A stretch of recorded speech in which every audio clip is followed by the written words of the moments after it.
سورہ نور میں فرمایا ہے کہ اگر وہ دولہا دولہن نادار ہیں تو اللہ اپنے فضل سے انہیں مالدار کر دے گا۔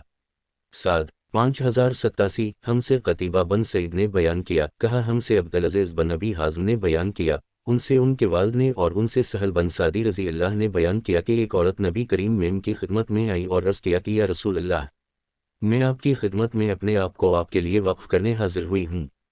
راوی نے بیان کیا کہ پھر آن حضرت مسلم نے نظر اٹھا کر اسے دیکھا، پھر آپ نے نظر کو نیچی کیا اور پھر اپنا سر جھکا لیا۔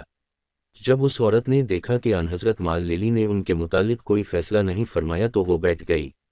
اس کے بعد آپ کے ایک صحابی کھڑے ہوئے اور عرض کیا یا رسول اللہ، اگر آپ کو ان سے نکاح کی ضرورت نہیں ہے تو ان سے میرا نکاح کر دیجئے۔ آپ نے دریافت فرمایا تمہارے پاس مہر کے لیے کوئی چیز ہے؟ انہوں نے عرض کیا کہ نہیں اللہ کی قسم یا رسول اللہ۔ آن حضرت صلی اللہ علیہ وسلم نے ان سے فرمایا کہ اپنے گھر جاؤ اور دیکھو ممکن ہے تمہیں کوئی چیز مل جائے۔ وہ گئے اور واپس آ گئے اور عرض کیا اللہ کی قسم میں نے کچھ نہیں پایا۔ آن حضرت میں ہم نے فرمایا اگر لوہے کی ایک انگوٹھی بھی مل جائے تو لے آؤ۔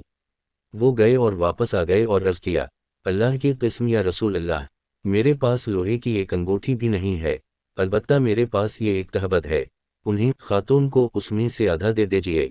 حضرت سہل بن سعد رضی اللہ نے بیان کیا کہ ان کے پاس چادر بھی نہیں تھی۔